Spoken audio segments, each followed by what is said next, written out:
Hey gang, this week's episode is brought to you by the Arizona Office of Tourism. This spring, follow your favorite baseball teams to Arizona for Cactus League spring training. Amazing weather and landscapes, exciting outdoor adventure, incredible food.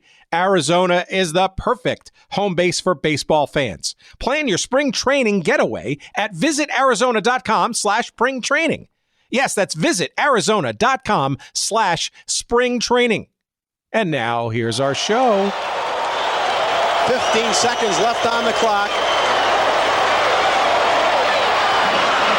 Crowd begins to count it down. Chapman with maybe one more shot. Time has run out. Listen to the crowd. The Detroit Express have won the 1982 American Soccer League Championship by the score of 4-1 over Oklahoma City to win the best-of-3 series 2-1. Detroit 4 and Oklahoma City 1 behind the scoring of Schnettgecki, Chapman, Watson, and Tinian. A great goaltending by DeLorme. And this big crowd celebrating here at the Pontiac Silverdome. Roger, what a great event here at the Dome. Absolutely perfect ending for a fine, fine season for the Detroit Express. Sonny Van Arnam's kept soccer alive here now for 2 years in the American Soccer League, and he's built something, and he's built today with a 33,000 crowd and brought Detroit a championship, the only championship we've seen in a long, long time, and a very, very fine performance all around. Tremendous team performance. Welcome to Good Seats Still Available, a curious little podcast devoted to exploring what used to be in professional sports. Here's your host, Tim Hanlon. Greetings and salutations, everybody. My name is indeed Tim Hanlon. How are you, everybody? This is Good Seats Still Available. You know that by now. We appreciate your finding us. Our curious little podcast, our excursion each week into what used to be in professional sports. And as you heard there, we're going back to soccer, and not the obvious forays into the NASL, which we've done quite a bit of over the many, many months of this little show.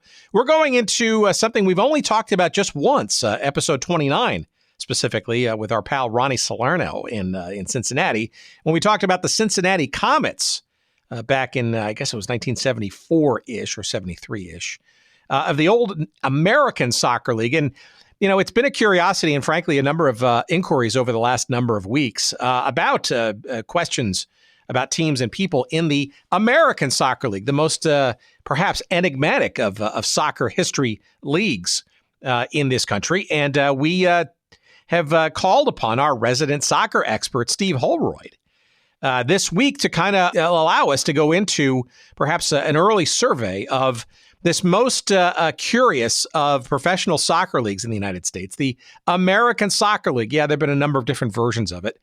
For you persnickety soccer historians out there, so this is essentially known as the second version of the American Soccer League, but it's the longest lasting and perhaps the most historical, I guess, of all of the quote-unquote American soccer leagues. It got its start way back in 1933, and truly, to its name, was envisioned to be a top-tier professional league, especially amongst baseball team owners. And we've sort of heard and seen some of those approaches before. However, as things sort of wore on, the war, World War II, and all these other sort of distractions, the American Soccer League, basically in the 40s and 50s and 60s, pretty much sort of languished, albeit spirited, in as mostly an ethnic league comprised mostly of new immigrants to the United States, especially in the East Coast, a little bit of the Midwest, and some very amazing and strong teams. And there's a whole very, very deep and rich history there. Arguably, most of the players that, for example, played on the team, the U.S. national team in 1950 that upset England during the World Cup, sort of the one of the greatest games ever played in American soccer history. Any professional that rose above, I guess, to either play outside this country or even coached or was found in the collegiate and semi-pro ranks came out of this American Soccer League during that period of time. But it was around the early 1970s, which is kind of the time we're going to be sort of focused on with our conversation with Steve Holroyd in just a few moments, is when the American Soccer League kind of got the fever, shall we say. It got the bug, the top tier professional bug that the North American Soccer League had kind of perhaps laid the groundwork for, and the ASL kind of didn't want to get left behind. As we'll get into our conversation with Steve, that kind of all got set in motion in the late 1960s when, as we've talked about on multiple episodes, 2, if not even 3, groups of business owners and business sports entrepreneurs got together to kind of take advantage of the 1966 World Cup and NBC's national broadcast of the game in the United States to create once and for all some top-tier professional level leagues in the United States. And we all know sort of what happened there. In 67, there were 2 leagues rivaling each other. They sort of merged into 1968 to become the North American Soccer League, and then they quickly crashed and burned and almost didn't survive 69, 1970. I mean, we were down to like 5 teams in those NASL lean years. But the American Soccer Leagues, a couple of years after that, 72, 73 or so, as the NASL was regaining its toehold, starting to get a little bit more traction, and as the process by which American soccer was kind of rerouting itself, shall we say, the American Soccer League, the ASL, was watching quietly and then not so quietly in the background. And we're going to get into that period of time in this American Soccer League from roughly the early 1970s when the sort of the beginning of the end, I guess, of these ethnic teams and clubs. We're talking about teams known as the New York Greeks and the Philadelphia Ukrainians and the Baltimore St. Gerards and Roma SC, the Newark Portuguese, the Ukrainian Stitch, also of Newark, New York Inter. These are all teams that literally were the legacy of the American Soccer League. And it's clearly a conversation for another show at some point. But in the early 70s, we saw the beginnings of a desire to sort of shed those ethnic names and become a bit more, shall we say, American-centric, and truly try to devote more effort around developing the quintessentially American, quote-unquote, player. And that was what the American Soccer League, under the guidance of a guy named Gene Chiszewicz, who we'll talk about too in this. Yes, his brother was Walt Chiszewicz, and we've talked about him peripherally as well in previous conversations. But you saw, for example, the New York Greeks become the New York Apollo, a little bit more American sounding, and teams like the New Jersey Americans and the Los Angeles Skyhawks, the Columbus Magic, the Sacramento Gold, and as you heard in that clip at the beginning of this little show here, the Detroit Express and the Oklahoma City Slickers, who in 1982 were playing for the American Soccer League Championship, a 3-game affair, the last of which you just heard there was the championship securing victory in front of, it was almost 30,000 people in the Pontiac Silverdome as the Detroit Express, unsuccessful in winning a championship in their years in the NASL, finally broke through and won Detroit's only professional soccer championship at the tail end of 1982. As a matter of fact, I think it was sometime in, I want to say it was September. Yeah, September 22nd, 1982, as a matter of fact. And that clip was featuring the dulcet play-by-play tones of Bob Lewandowski and color commentary by Roger Faulkner on something called the Detroit Express Television Network. I don't know how significant or deep-rooted that was, but they're in the Pontiac Silverdome in front of almost 30,000 fans. Was the second to last, the penultimate American Soccer League champion that was crowned. But we get into this period of time, the sort of early 1970s through the early 1980s, into amazing stories about this.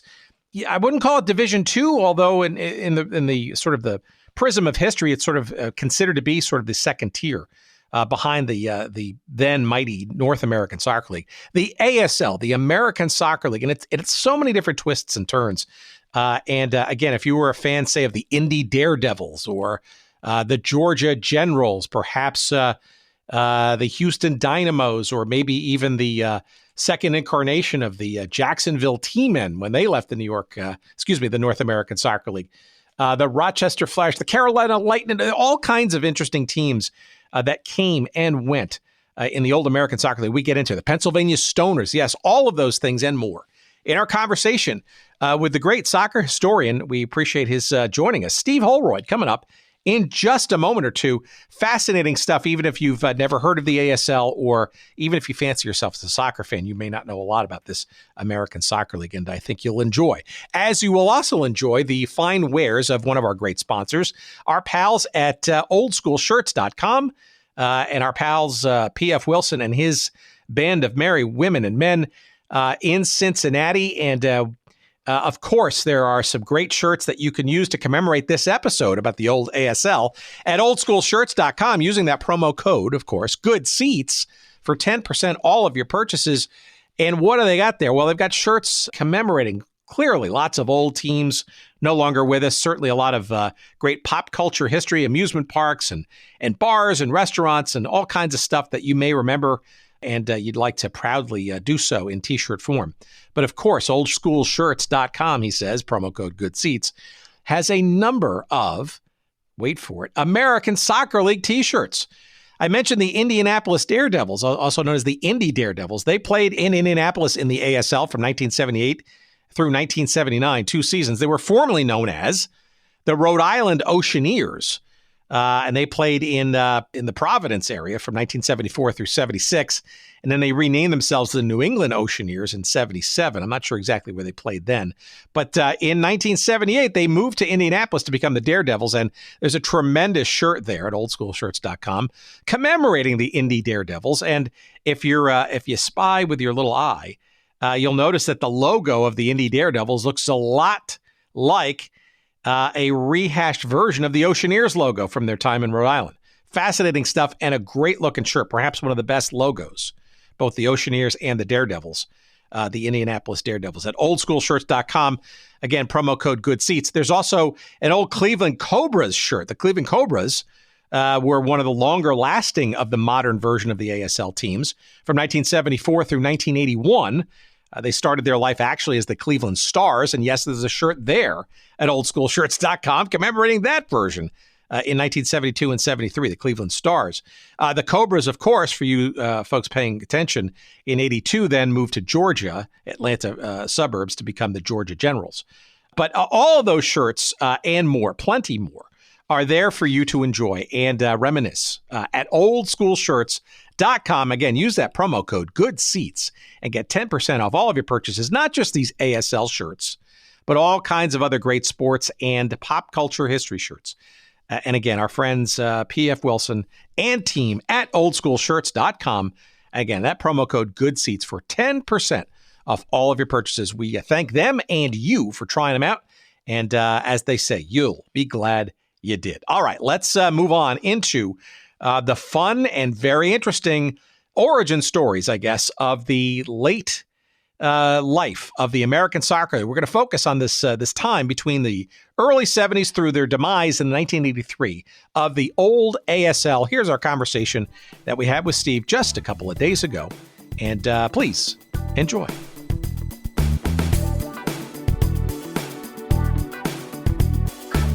Why don't you remind our audience who you are by day, who you are by night, and how soccer, and maybe even lacrosse for that matter, has sort of, I want to say consumed your life, but it certainly has taken up a large part of it outside of the way you put bread on the table. Well, thanks for having me back, Tim. My name is Steve Holroyd. By day, I am a labor attorney here in the city of brotherly love, Philadelphia, representing labor unions. In what free time I have, if it's not playing soccer, when my kids were younger, it included coaching soccer. Now it's mostly spending a lot of time compiling and writing about the great history it has in this country, even though most people think that it started in 1994 with the World Cup. Some people who think they're particularly clever will think it started with Pele's arrival in 1975. But in fact, it's got a history, including a professional history, going back to the 19th century. So that's I spend a lot of time doing that. Lately, I just collect a lot of primary resources, and from there, call out tidbits and stuff that I can write about or tweet on Twitter, just to sort of generate interest in the fact that this sport does have a history and it needs to be honored. That said, as a historian, I'd have to say I'm here today to bury the second ASL, not to praise it.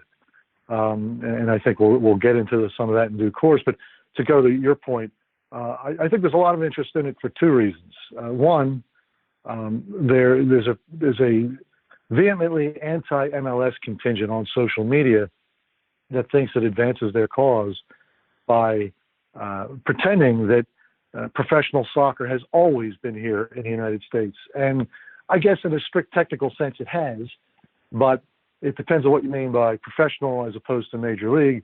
And this group likes to champion the American Soccer League as, oh, it was there just like the NBA and Major League Baseball, and we need to honor it. And that really wasn't the case. And as far as the latter day ASL that we're going to be speaking mostly about today, I think there's interest in it because people want to take lessons from the past, and to the extent they want to see a rival to MLS. And frankly, I'm one of them. I'd like to see a legitimate rival to Major League Soccer, like the AFL, like the ABA, like the WHA had been, in that, because I think that rival leagues are what really bring about positive change in American sports. And I think they're looking to the American Soccer League in that brief window when it tried to be something closer to Major League, when it tried to, if not challenge the NASL, offer a different version of how professional soccer could be. And of course, it ultimately failed, and I think some people would like to take lessons from that. Well, let's talk about the NASL specifically, because in my back and forth with you on sort of my memories, and then aided by some of my arguably cursory research, I kind of sort of soft circled the early 1970s, I think perhaps 1971-ish or so, as sort of the sort of I don't know, the inflection point, I guess, of what was the ASL, and again, for historians' sake, and I don't want to get into the particulars of the true second incarnation of the American Soccer League, but albeit for, since 1933 and its second incarnation, was really sort of this inflection towards more truly, or at least anticipatory, or trying to truly get to a more professional or major league kind of thing. But I think actually having referred to my old Encyclopedia of American Soccer History by Messrs. Alloway, Joes, and Litterer, you could argue, as I think they have in their entry here for the ASL number 2, is that around 1966 really is kind of maybe, in their words, a sort of the beginning of the end, I guess, of the ASL's potential oversight of professional game here in the United States. Because ironically, or maybe not so, it was when the United States Soccer Federation, or US, I guess it was called the USSFA at that point still, right. It basically gave a grant to a fledgling entity that wanted to go truly big league, and arguably kind of took that power away from this ASL that, I don't know, should have had a better game plan to get there. I don't know. Maybe you can kind of set us up maybe using that as a starting point instead. Yeah, and I think that's an excellent starting point. I mean, up in 1966, the American Soccer League was ostensibly a professional league, but it had this status that none of the other equally semi-pro leagues, such as the National Soccer League in Chicago or the St. Louis Soccer League, had, and that was that the United States Soccer Football Association, as you noted, it was called at the time, had granted to the ASL the exclusive right to control professional soccer on the Eastern Seaboard. And that itself is a vestige of a compromise from like a second soccer war. There was most soccer fans, if they've been paying attention and listening to your podcast and reading the stuff that the Society for American Soccer History puts out, they're aware of the soccer war of 1928-29. It was a death. It was a body blow to the original ASL and just did not help the sport. There was actually a second war, much smaller in scope, right around that period between the end of the first ASL and the second ASL. And one of the compromises was the United States Football Association at the time continued to say, we are controlling professional soccer. We're not going to give the ASL the autonomy it's been seeking since 1924. You still answer to us. However, we will give you ASL exclusive rights to the Eastern Seaboard. And all the ASL really ever did with that was they used that as a method to import foreign teams over to play exhibitions, which were very profitable and helped keep the ASL alive. But they didn't really try to do much else with it, except to stop the International Soccer League, Bill Cox's International Soccer League, from continuing, because there, for the first time, the ASL felt compelled to waive its, hey, we're the exclusive pro league here, we control this. However, up until as of 1966, the second ASL remained what it had always been. It was not a professional soccer league as much as it was a loose affiliation of ethnic social clubs. And so when Major League, small n, small l, soccer started to rear its head in late 1966, the ASL was not only happy to stay out of the way and wish them luck, because having a national league with big budgets and everything else was really nothing that, again, these little social clubs, ethnic social clubs running the ASL teams had any interest in. But they were also happy to step out of the way and kind of cede their exclusivity status. And yeah, with that, at that moment, the ASL ceased to be relevant. And yeah, that's when, or I guess I should say, the ethnic era of the second ASL ceased to be relevant and began a slow death spiral that stopped in 1971 when a truly American soccer league, if you will, began to take shape.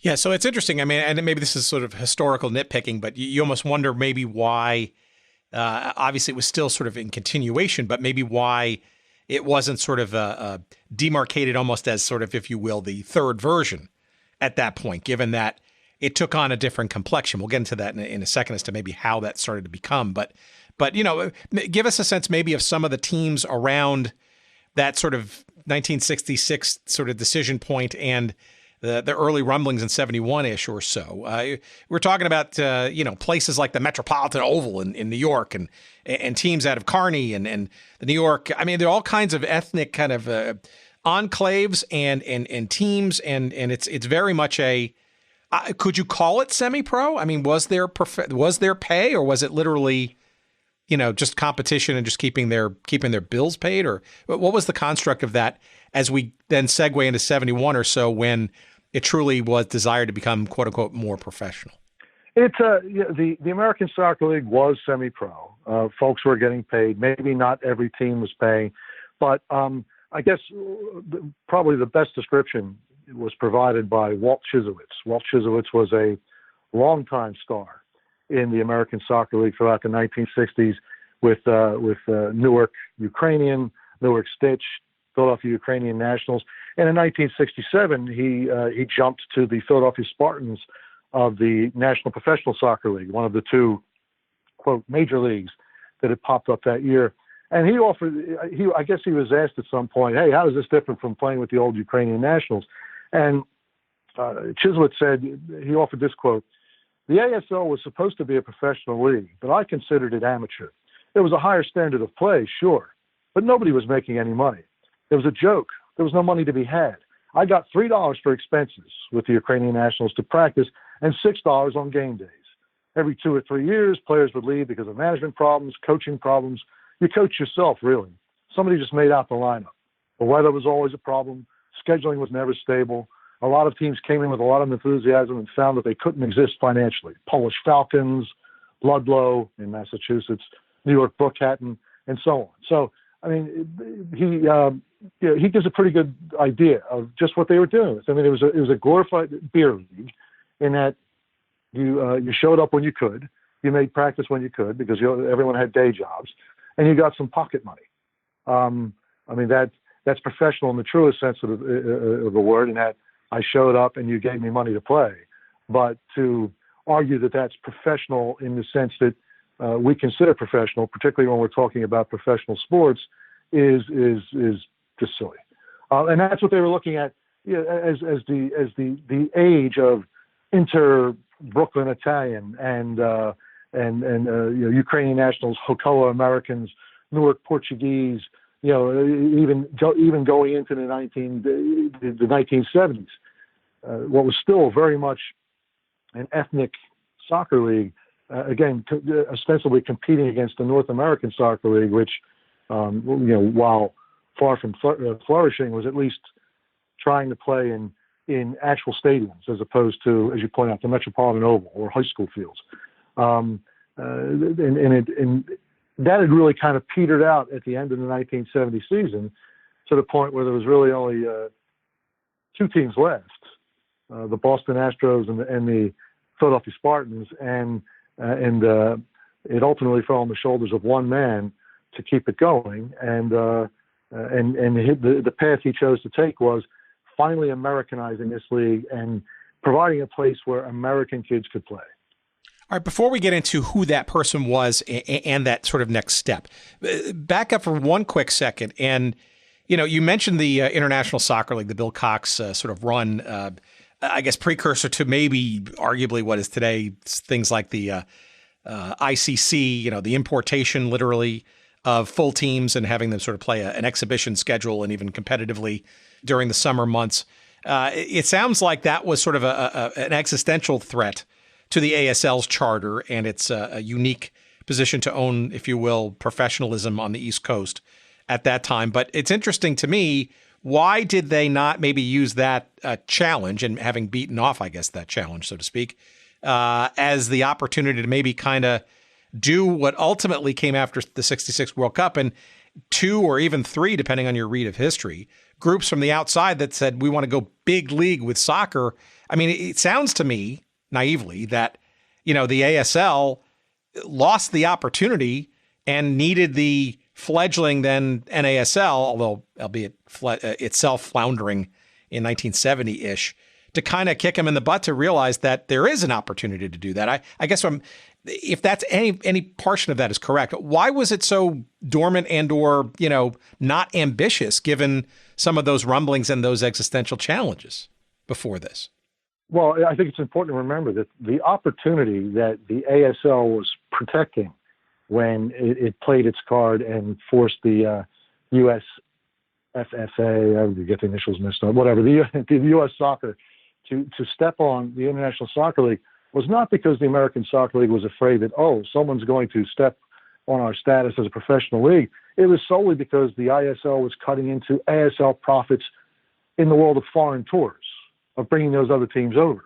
The ASL wasn't interested in the opportunity of being a major league because, again, and I don't want to overstate the point because it's particularly given the tenor of the times on the issue of immigration, but it really, again, it must be remembered, the American Soccer League was really just a group of ethnic social clubs with teams playing for the pride of the motherland. Now, again, they would use whatever players they could to bring them that glory. I mean, some of the later Ukrainian national sides winning Open Cups in the mid and later 60s featured Brazilians and what have you. If you could play, you could play. But in the end, what the real interest of the club owners was glorifying the motherland. It wasn't in growing the game. It wasn't in developing an American talent. And it certainly wasn't in, just having a professional soccer league. In their defense, they weren't equipped for it. They didn't have the money to actually, throw in the money and try to compete and get television contracts and things like that. It just wasn't in the ASL's DNA. And again, that's why you would think the way they fought the ISL, you'd think they would have fought just as hard against those two or three competing professional groups popping up in late 1966, reminding USSF, hey, here we are. Don't forget us. We're here. We had this exclusive right. No, they stepped out of the way. Historically, the ASL had done that on several occasions prior. I mean, back in 1946, for instance, again, the war is over. The Second World War is over. American servicemen had been exposed to the game of soccer while fighting in Europe. There's some interest in it, and there was individuals were interested in maybe sort of further professionalizing the game. And there's a group of teams in the Midwest, Chicago and Detroit, who approached the ASL and said, hey, we'd like to be a Western division. And the ASL said, no thanks, too much travel. And so those individuals instead formed the North American Soccer Football League, which lasted about a year and a half. I mean, but again, the ASL's opportunity to sort of expand beyond its backyard and be something more than just a glorified Sunday league, they took a pass on with no regret, because it just wasn't something that group of individuals at that time was interested in. All right, so you hinted at it earlier before that question. Circa, let's get into like 1971, right? So what's changing now in 71? And I'll give our audience a bit of a sort of a framing and a hint that, you know, this sort of North American Soccer League, which had had a couple of years under its belt after a relatively chaotic start in 67 and then 68 as its own merged unit, itself was not doing all that well. The proverbial top tier, if you will, and put that in quotes, of professional soccer in this country was, as history shows, down to 5 teams and not looking very healthy itself. But give us the state of this ASL in 1971. You're mentioning this really itself was only down to 2 teams. What happens and what transpires that to begin to change some of that, and why? Well, I guess the final nail in the ASL's, the ethnic era of the ASL's coffin was, as you point out, 1968, utter collapse of the NASL. It survives into 69 through the work of Phil Woosnam to cajole 5 teams into sticking it out. And nearing the end of the 1969 season, the Baltimore Bay say, we can't do this anymore. The Orioles, the baseball team, were pulling funding. We can't do this anymore. And Woosnam's kind of in a panic. He knows he can't run a 14 league. So where did he go? He reached down to the ASL, who in 68 had recently expanded a little bit beyond their traditional New York, Northern New Jersey, Philadelphia, and Baltimore, the territory, and put teams in Washington, D.C., and Rochester, the Rochester Lancers and the Washington Darts. And in 1969, the Lancers beat the Darts to win the ASL title. And in 1970, Woosnam had lured them into coming to the North American Soccer League. Yes, there we say 2 teams got promoted from the ASL to the NASL. But with that, I mean, the ASL kind of, I think the old guard of, again, the ethnic era of the ASL saw the writing on the wall.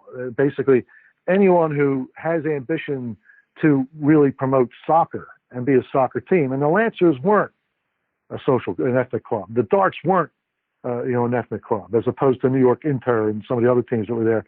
They kind of realized, we can't keep this going.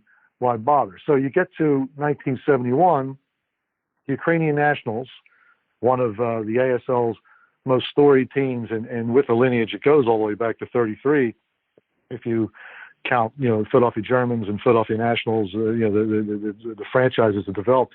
It jumped to an amateur league. Newark Stitch couldn't find a field anymore. You only had the Boston Astros and the Philadelphia Spartans, and everyone kind of had enough. And then up steps, we mentioned Walter Chisowitz. He had a brother, Eugene Chisowitz, who was also good player, good coach.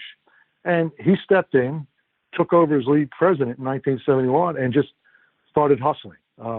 His first big coup was to convince the New York Greeks, who were the 3-time Open Cup winners from 67 to 69, got them to join the league. And then, because at that point he needed teams, was pretty much willing to place a team anywhere, willing to host a team, manages to place teams in Syracuse and Virginia.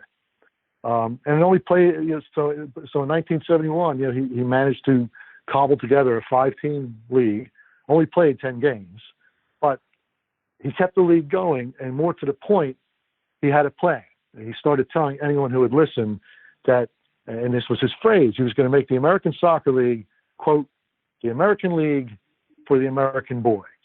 And at that moment, at least conceptually, the American Soccer League was no longer just a loose confederation of ethnic social clubs. It was now going to be a truly professional league. And again, no different than the NASL, just how professional as far as you still had to work day jobs and things like that is open to question. But at least now it was going to hold itself out as a soccer league, as a professional soccer league, and while not challenge the NASL, at least initially, certainly provide an alternative.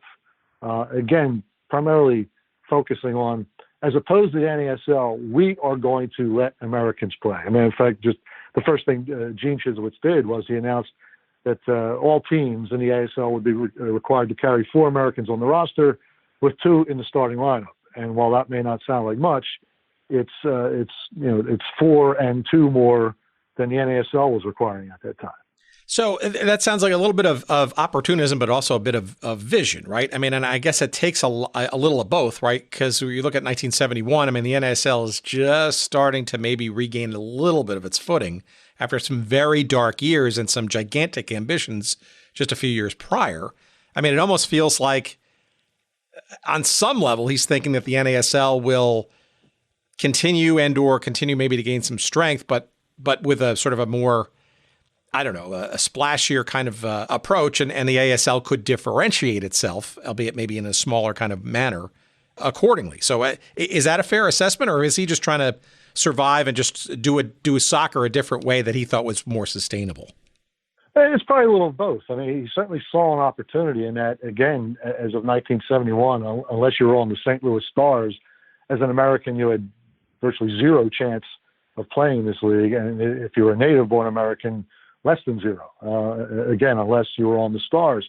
So I think he saw both a business opportunity, again, providing an alternative, sort of like the ABA. We'll give you playground basketball as opposed to the stodgy, gym style the NBA was playing, very structured. But I do think, Gene Chislewicz was a believer in the American player. He wanted to see the game Americanized. So it was both a vision and an opportunity.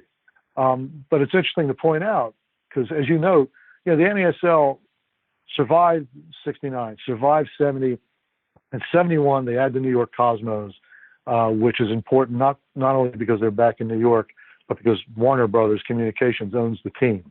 And while they weren't pumping cash into it right away, it was a high profile owner. It certainly helps attract other owners.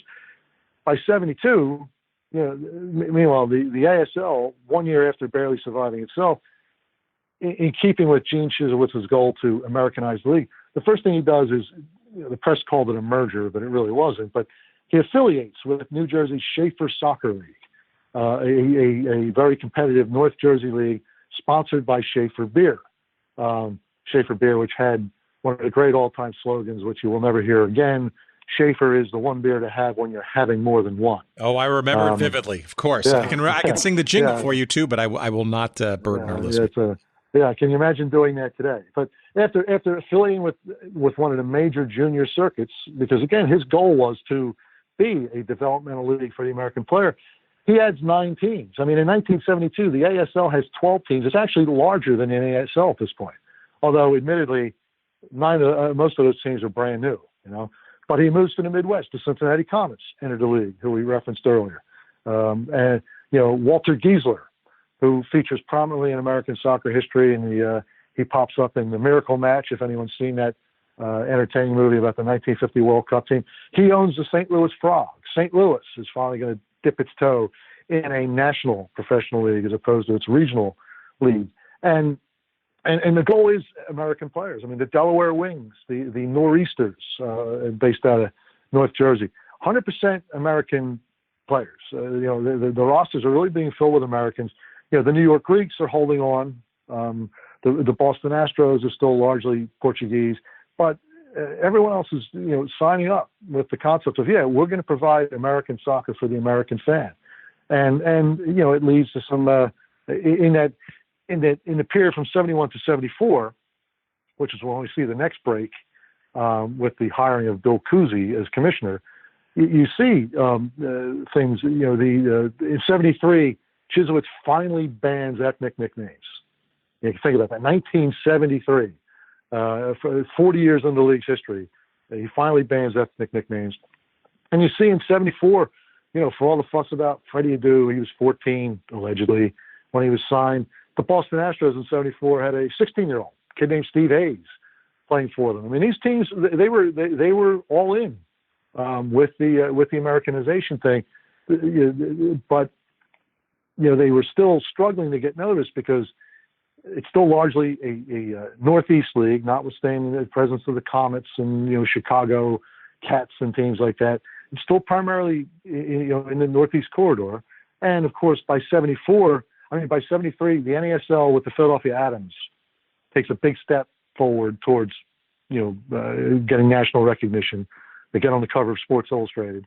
'74, the NASL has a very successful West Coast expansion, and the ASL finds itself falling behind again. So the thought was, we need to take the next step towards becoming professional. Let's hire a commissioner, who's going to get us some publicity. And so they hired Bill Cousy, who is a name known to most Americans, but not for soccer. He was a great basketball player. And that starts the real era of the ASL trying to be a competitor / alternative to the NASL, which is basically 1975 until its demise in '83. Well, we'll get to Cousy in just a second, but just to underline your sort of point about sort of the move away from, shall we say, overt ethnicity. An important change was the New York Greeks who had won the championship, I think, in 71, was it, of the ASL? Maybe 72? I forget which, somewhere around there. 71. The year they came in, 71, and they were always among one of the league's top teams. Right, and they changed their name to the New York Apollo, which, Long Islanders will remember in the latter part of the 70s. We'll talk about that in a few minutes.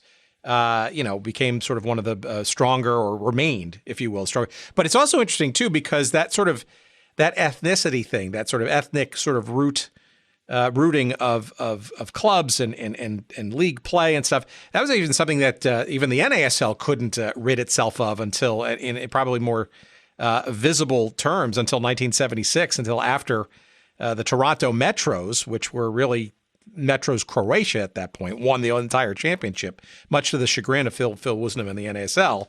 It really wasn't until after that they were able to sort of officially, get rid of any sort of overt ethnic labels. But it's an interesting component of all this history because, frankly, without many generations of immigrants to this country, you wouldn't even be, frankly, in a position, even in the early 70s, to even begin to think about how to sort of, quote unquote, Americanize the game with pure American players and talent, given how relatively nascent and still very ethnic the sport was, especially at the professional level in this country. No, and make no mistake, for as much as I will criticize the Second American Soccer League for its failure to grow the game, and frankly, in both versions, both in its ethnic version and they kind of stepped all over themselves in its latter era when it had an opportunity to really provide an alternative to the North American Soccer League and just couldn't get out of its own way. That's not the fault of the players. That's not the fault the immigrant communities that supported the game that otherwise, I guess, could have virtually disappeared, like, say, cricket, right? But for the participation and support of folks who may have been out there waving the banner of the homeland because of ethnic pride, but they're also out there because they love the game. And you're exactly right.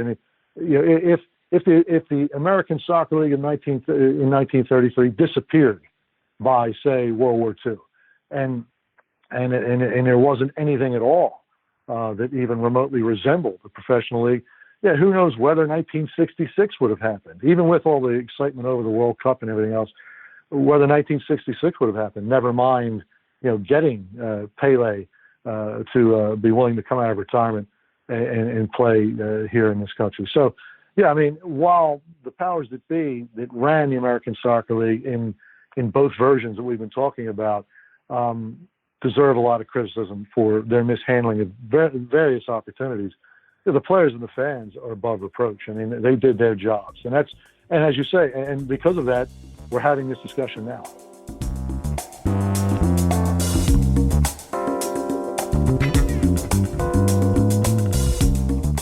All right, what's this? The Arizona Office of Tourism Spring Training. Oh my God. Hey, this spring, follow your favorite baseball teams to Arizona for Cactus League Spring Training. Amazing weather and landscapes, exciting outdoor adventure, incredible food. Arizona. It's the perfect home base for baseball fans. Follow your favorite baseball teams to Arizona for Cactus League spring training. 10 stadiums, 15 Major League Baseball teams, and 75-degree temperatures. Awesome. And all 10 stadiums are in the greater Phoenix area, all within 50 miles of the city. Meet players, get autographs before the games, and just enjoy an old-fashioned ballpark experience in beautiful preseason weather down in Arizona. Check out amazing restaurants and bars nearby, including tons of craft breweries like Four Peaks, Angel's Trumpet Ale House, and Goldwater Brewing Company. Enjoy live music from local and national artists, and explore museums featuring everything from native heritage to modern art to musical instruments from around the world and more. Arizona is known for its incredible landscapes too, as well as thrilling outdoor adventures. So hit the road and explore Arizona's urban centers or ghost towns or artsy communities or quirky outposts. You can hike, you can bike, you can take Jeep tours, hot air balloon rides, skydiving, jet skiing, or just taking in a good old-fashioned sunset. No matter what you love to do, Arizona has you covered. Check out must-see destinations from your bucket list like the Grand Canyon, Monument Valley, Horseshoe Bend, and even the great Old West city of Tucson. Bringing the kids along for spring training? Hey, Arizona's a fantastic destination for families too. Family-friendly resorts and hotels offer plenty of fun for kids of all ages, from water parks to horseback rides to games and activities. Arizona also has tons of stuff for kids to do and see, like wildlife parks and science museums, aquariums, and even dude ranches. So what are you waiting for? Plan now for your spring training getaway at visitarizona.com/spring training. That's visitarizona.com/spring training. Hey, and don't forget, send us a postcard.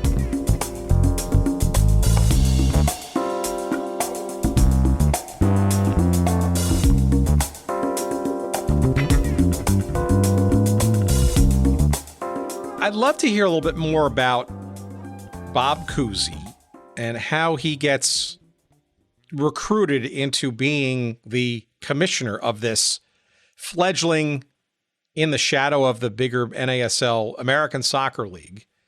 And I really don't know much of the story. Maybe you can help fill in some gaps. And is there any stuff that you know about sort of like how it crosses his radar, why the league felt that they needed a big name from another sport to kind of sort of burnish their image a bit more?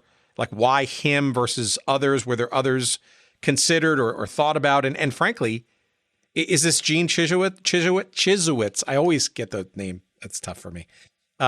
Did Gene and his and the board, I guess, were they the ones kind of pulling the strings to kind of make that happen, or was it more of a happenstantial kind of thing?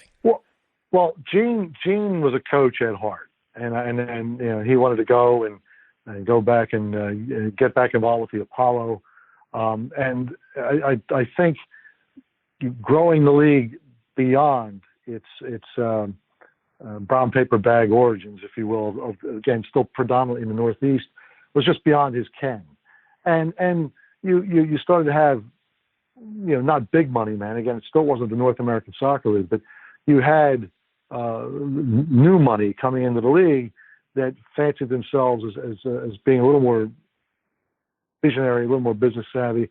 That the thought was, no, we just need a splash, and I think they took their cues in some ways from the American Basketball Association. When they needed a commissioner, they went to George Mikan. Now, it helped that Mikan was at least a basketball player, but at the time he was one of the most famous basketball players of the era. So having him speak for your league was not a bad thing.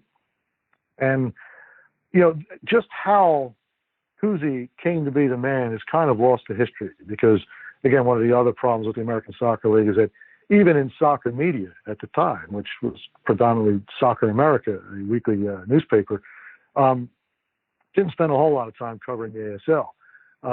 But what I have heard was, you know, essentially the search was, we need a name that people will recognize, who's not really otherwise engaged. You know, for instance, you might have thought, oh, we'll get Will Chamberlain, but he was still, depending on what mood he was in at the time, either still planning to play for the San Diego Conquistadors in the ABA, was getting ready to get involved with the International Volleyball Association, so he was kind of busy. But Cousy was out there, All-American name, beloved basketball player, star with the Celtics. And if memory serves, just someone in the ASL group happened to know him, happened to approach him. He freely admitted in early interviews he didn't know a thing about the game of soccer, but he was here to be a commissioner, so here I am. And they signed him up, and it worked. I mean, it got the ASL in the newspapers because the newspapers were reporting basketball legend is commissioner of soccer league. So it worked, and Cousy's presence, again, much like Mikens in the ABA, as commissioner, he wasn't just there to govern the league. He was there to meet people. He was there to energize investors. And again, I guess the thought was talking to someone who might be willing to invest in pro soccer. It might be far more exciting for him to meet our commissioner, the legendary Boston Celtics guard Bob Cousy, as opposed to, hey, come meet Gene Chislewicz, brother of Walt Chislewicz. It doesn't quite have the same bang to it. So he got the job, and it's questionable what did he do for his money, because again, the league was largely operated by various presidents working underneath him during his tenure. But it had the desired effect. It put the ASL on the map, and the league started growing. It started getting out to the West Coast. Started making splashes as far as challenging the NASL for top college draft picks and things like that. So while it remains a mystery as to just how it wound up being him, history has shown it wasn't a terrible move on the ASL's part. Well, he is actually still with us. I know he's well into his 90s, and I honestly don't know if any of our listeners either have a reach out capability to him, or if he's even have the capacity to kind of talk. But it'd be a fascinating chat for sure, as to maybe get to some of the rationale that he was thinking and what of this league that he saw was worthwhile. But maybe I could use this point now. We're talking basically the end of 1974, if you're keeping tabs at home on your calendars. I guess my question at this point is, now let's put it in context, right? Pelé still is 6 to 7 months away from being announced as the newest signing of the New York Cosmos, right? So this is half a year before any of that. So I guess my real general question around this period of time is, it seems to me that at once the ASL recognizes that the NASL is growing in a lot of different ways, right? There's the national television coverage of the 74 championship game, and the West Coast expansion and San Jose and the like is doing quite well. It certainly has resuscitated itself and then some. But yet I also sort of see that they're probably looking at it as a somewhat of a threat, right? Because they're starting to feel that they can be professional on themselves, albeit in a sort of more differentiated sort of American kind of path. I guess here's the question. Does the ASL at this point, prior to and then just after Cousy's arrival, are they looking at themselves as a true challenger to this now somewhat more stable NASL, or are they kind of just betting that the NASL is on its way and we are going to, I don't know, for lack of a better word, supplement it in our own American-centric way, almost like a, dare I say it, second division kind of structure? I think at that point you have a split in the ranks in the ASL. I think you see new owners coming in who want to be a direct challenge. They see that there's a future for professional soccer, but they want to get in on the cheap. They don't want to pay NASL expansion fees. They'd rather be a part of this other league that has history, which is marketable to a point, but nevertheless be full-blown challengers. Then you have another contingent in the league, some of the older guard, who are content to be professional, continue to follow the Chislewicz goal of Americanizing and being a little more professional, but going with the rising tide approach. As you indicate, we'll be a minor league, we'll be AAA, and in fact, as the tide rises, maybe we'll wind up merging, but like in a passive sense. And that split was a cause for, again, I keep mentioning missed opportunities by the American Soccer League. Pelé, as we all know, signed here in June of '75. What's not as fondly remembered is that in February of '75, George Best of Manchester United fame had committed to signing with the New York Cosmos and then just disappeared, just stopped returning Clive Toye's calls. And that would have been a splash. But meanwhile, in the American Soccer League, there was a team, 1974, Rhode Island Oceaneers, expansion team, coached by Manny Shellshide, who was on the Philadelphia Adams, the NASL champions the year before, primarily American team, had a kid named Arnie Mauser playing goal for them. Very good team. But they realized between the NASL's Boston team, the Minutemen, and in '75, the NASL was expanding to Hartford with the Bicentennials, that the Oceaneers realized they had some stiff competition. So they had the opportunity to make a splash themselves and sign Eusebio, the Black Pearl, the second greatest player in the world by consensus at that point, to Pelé. Portuguese star, so his name alone would be quite a coup. Being Portuguese, it would give him give Rhode Island a real leg up in that area against Hartford and against Boston, because there was a significant Portuguese community in New England, and and they had the opportunity to sign him, but he would have been expensive. I mean, he certainly what he was seeking was more than what pretty much all ASL players were making. So, the Oceaneers tried to take a page out of the Winnipeg Jets playbook in the World Hockey Association in '72. They said, "Hey, getting Eusebio here will help the entire league. Eusebio's presence here will give us a player that even the NASL doesn't have. It'll bounce the entire league. So you should help us sign this guy." And the other owners were just, "Nah, we're not interested." Some of them have never heard of Eusebio. Others are like, "No, we're not that interested." So an opportunity was missed, and Eusebio wound up signing with the Boston Minutemen in the NASL. So, I mean, that's again, even as the league attempted to grow, it was still, I've used the phrase, tripping over itself. It never, ever, up until the end, was ever in a position where everyone was on the same page and pointing in the same direction. And that's a prime example of, that if Eusebio signs at the ASL, at that moment, it might have been considered by many as an equal to the NASL. And then pre-Pele, maybe merger talks start sooner. I mean, there's a lot of maybes and what ifs, but that would have been a huge deal for the American Soccer League at that moment, at a time when the NASL hadn't really signed anyone big yet, and has indeed failed to sign George Best, and it would have certainly put them on the map. But again, they didn't have the vision. Some, at least enough owners, did not have the vision to appreciate what signing Eusebio would bring to the league, and they let the moment pass. That's very interesting, and not only do you wonder about that, but I guess my twin wonder there is where is somebody like Cousy, who a big name commissioner, to not only generate attention for the league, arguably a commissioner such as that should be maybe managing this situation appropriately for the league's benefit. I guess where was the management there to sort of make that situation not go the way it did?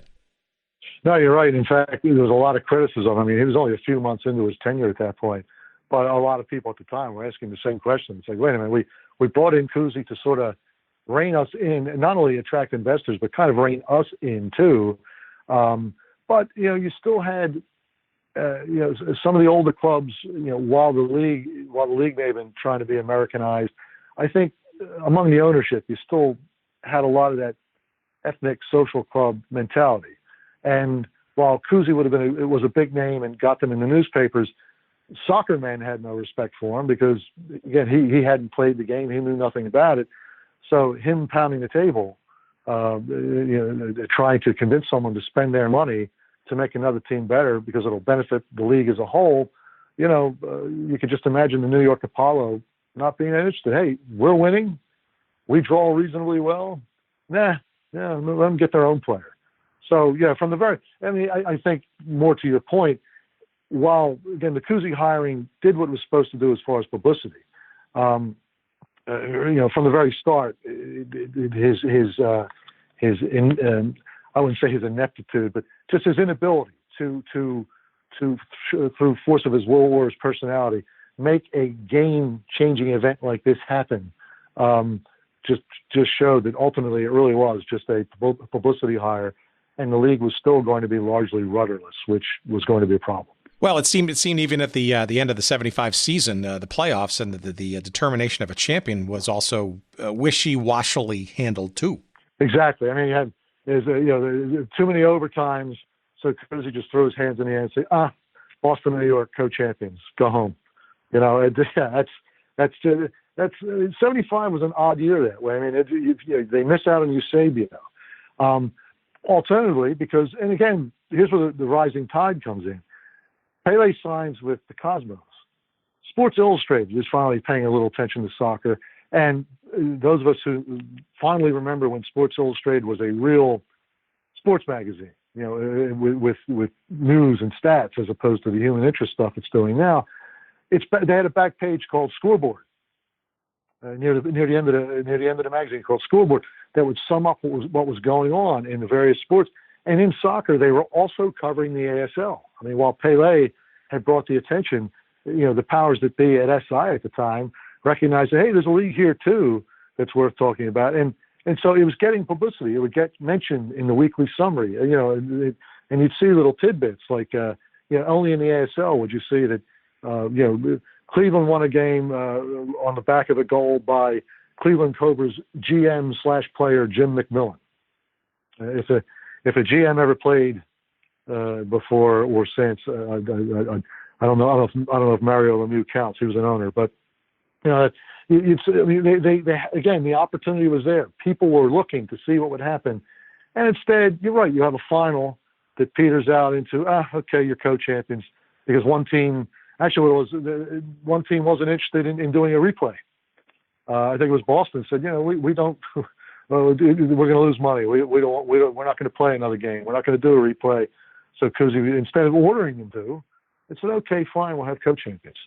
But even in that moment, when, at least up until Pele's arrival, there might have been an argument. Hey, these two teams are relatively equal. I mean, probably some of the best ASL teams could have beaten some of the better NASL teams.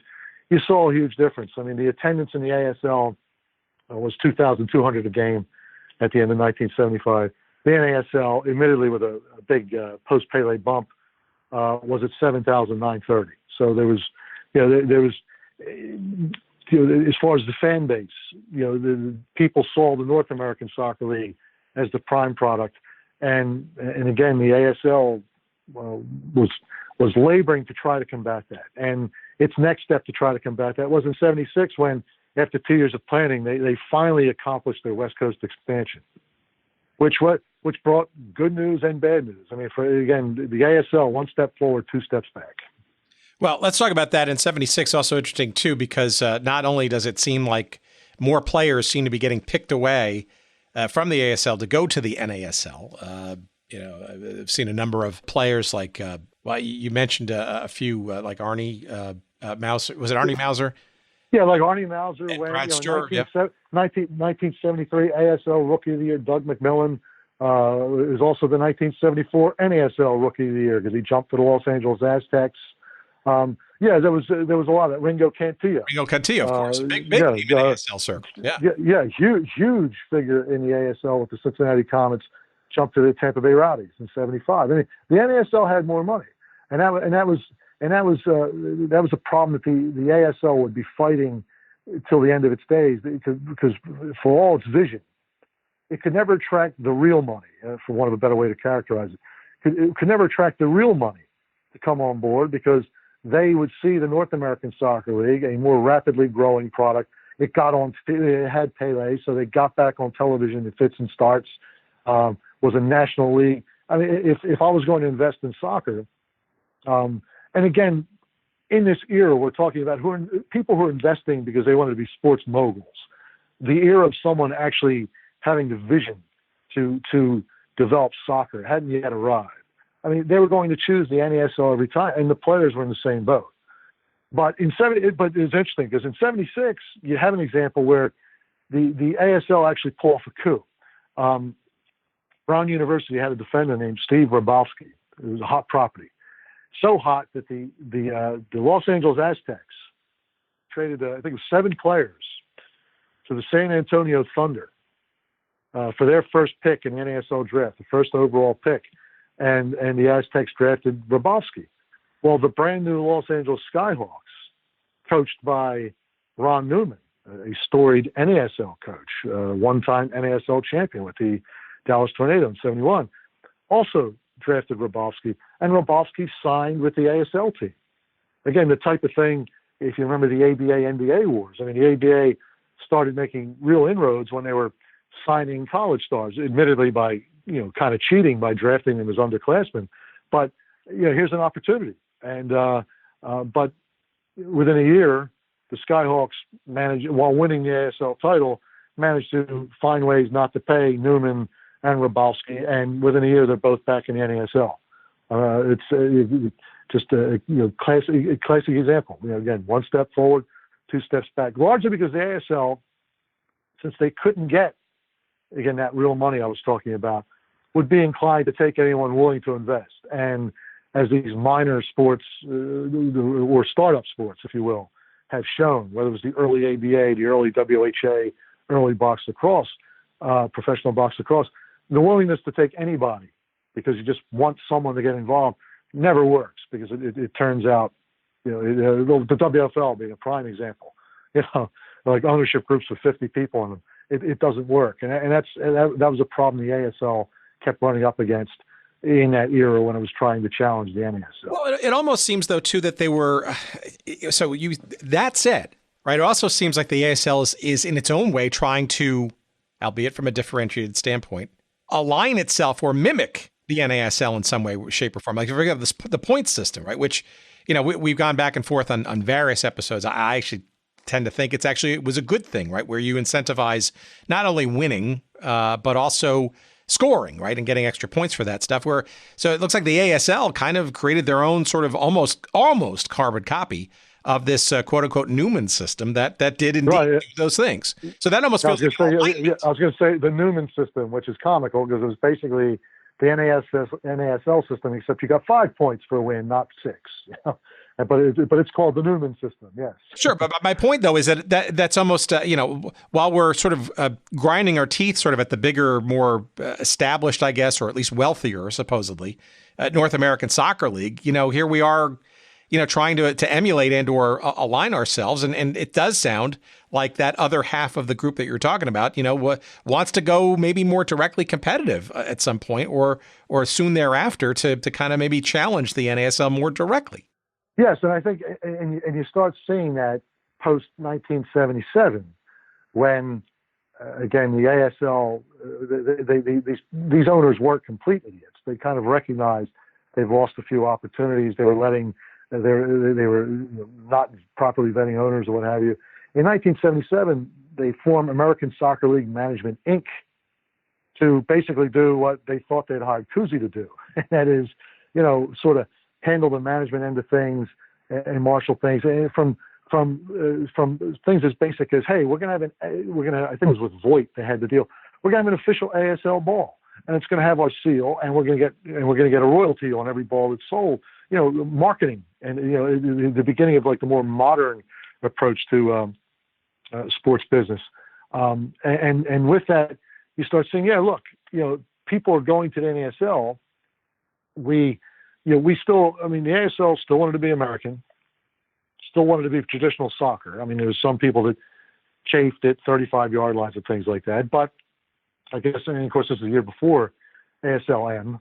But nevertheless, Newman was able to come in and say, look, I'm all for leaving the rules alone too, but there's nothing wrong with incentivizing scoring. So let's, and not playing for a draw. It's too easy to win at home, draw on the road, and win a title. That's conservative soccer. Let's make a win worth something. Make it 5 points. 6 is too much. Make it 5, and we'll have the bonus goal to incentivize offense. They saw that Americans want a more exciting product, but I think the ASL also saw themselves as, well, we're still, this is still soccer. We don't want to get crazy, but we can incentivize scoring, and we're going to copy the NASL, and that system did appear to generate offense. For as much as people hated it, and I was a Philadelphia Fury fan. They made the playoffs the first 2 years, being in last place each year, largely because of bonus goals. It was kind of silly with the point totals that would be generated, but one couldn't deny the fact that it was producing offensive soccer. And so, yeah, they certainly were looking at their big brothers. They were looking at that in the realm of expansion too. I mean, the need to get to the West Coast and things like that. It was all with an eye towards, hey, the NASL is doing this and doing this successfully. We don't have the budgets to get big players. We're not going to sign a Pelé. But maybe we can do other things. Again, that's where it goes to. We'll build a better mousetrap. This is going to be an American league. Americans are going to get an opportunity to play.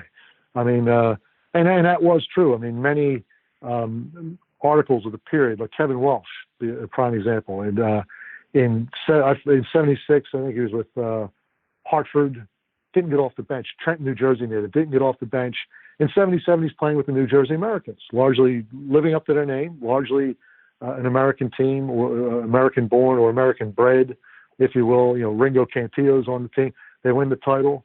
But again, money being money, with the great expansion in '78 and the NASL, Walsh is suddenly back in the NASL with the New England team.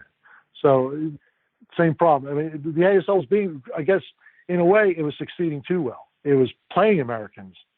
It was developing Americans, or that second-tier player that otherwise might have escaped the NASL's radar, only to get poached.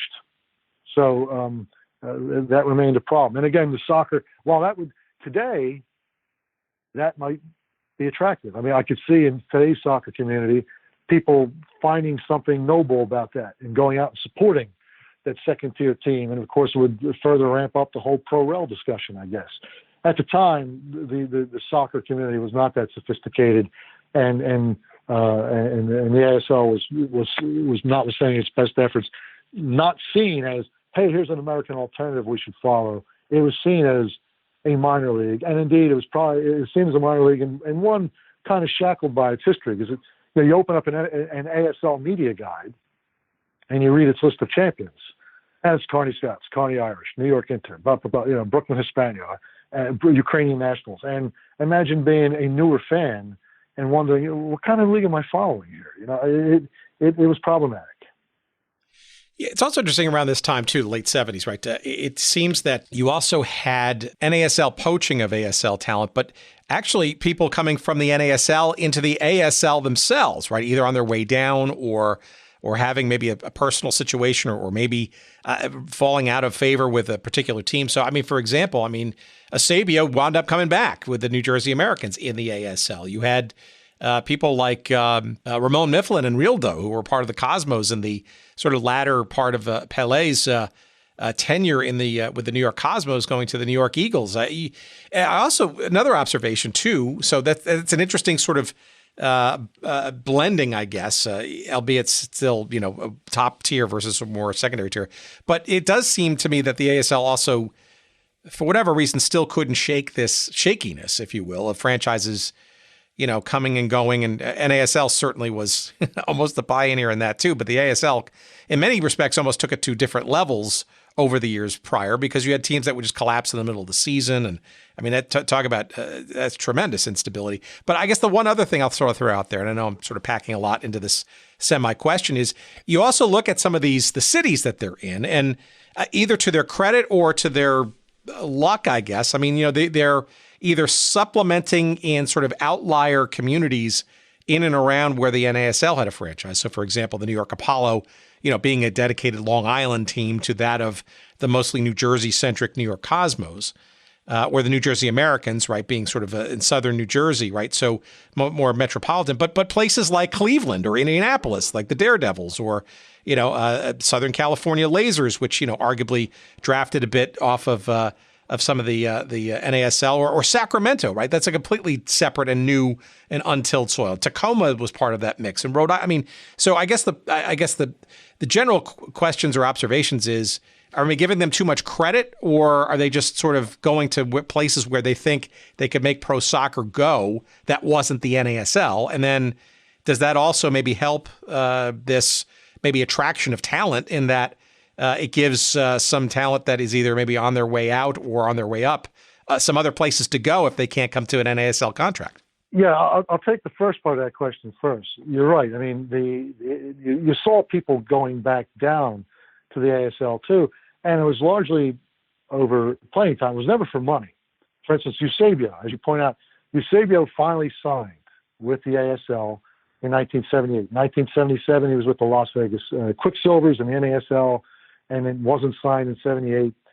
He signs with the New Jersey Americans in late July of 1978 for $20,000 to finish out the season.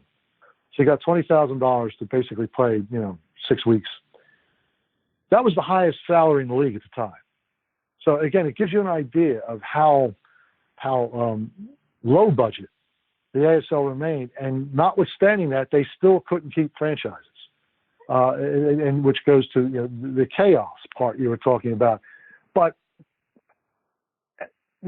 at that time, they were still kind of competing in NASL markets. They got the bright idea. It's, well, let's start going to where the NASL is not. Was that seen as an attempt to grow the game in other areas? Something that would be a valiant goal? Was that seen as, let's grab some of these other properties before the NASL does, and that way, again, if there comes a time to talk merger, we're a better footing? It's hard to say. But that's what you saw. First, it started with the West Coast expansion. And again, teams would come and teams would go. But they also looked beyond the obvious. And you saw, like 1979, 1980 was both the peak and the best and the worst of this latter-day American Soccer League in one fell swoop. And it starts with 79. In 79, the Pennsylvania Stoners joined the league, based out of Bethlehem, Allentown area, storied area for those who love soccer history. The home of the old Bethlehem Steel powerhouse of the 20s. $500,000 franchise fee. I mean, ridiculous amount for the ASL. It's a huge amount of money. But this was a team that was squarely in line with Gene Chisewitz's original goal, even though he was long gone by then, as far as involvement with the league. In that, it was 7 years in the making.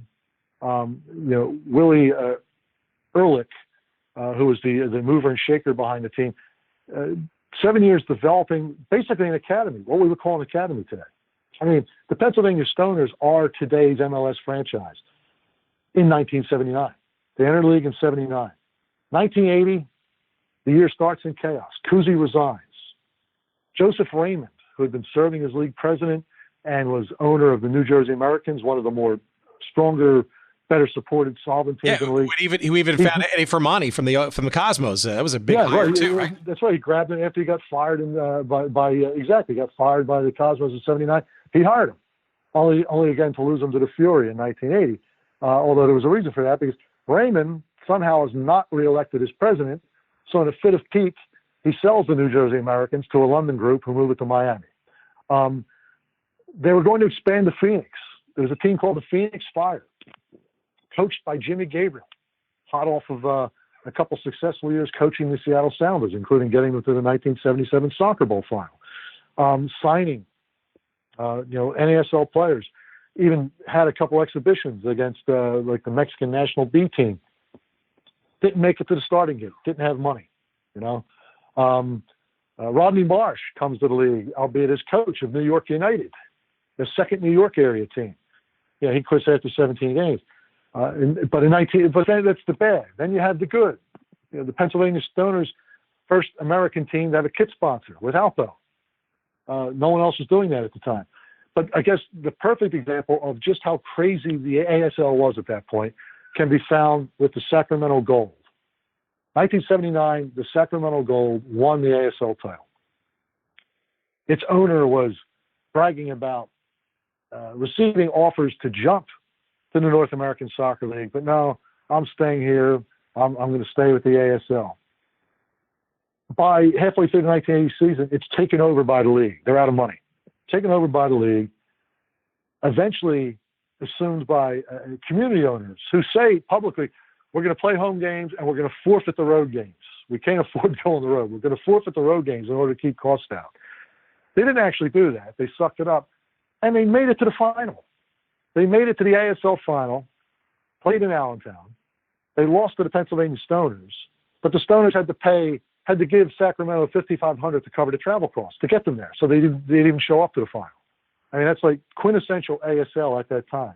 And of course, at the end of the season, the ASL drops all of the West Coast teams because it's too expensive travel-wise. And instead, going to the point you made in the middle of your question, instead they said, hey, we're now going to develop the Deep South. The American South has been largely unserved by the North American Soccer League. We are going to look to the South. And that's what they did. So come 1981, you see, by 82, you see 4 Southern teams, Charlotte, Georgia, Nashville start entering the mix.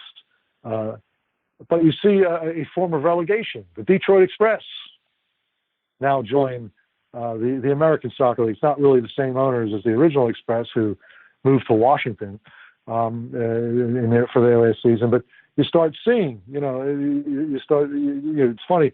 America's always had promotion and relegation. It's just been on business merit, not field merit. People don't want to hear that, but that's the case. Interestingly, though, there is a Western Soccer League. I guess the West Coast having been abandoned, a Western Soccer League, not the one that would later evolve into the A-League, popped up.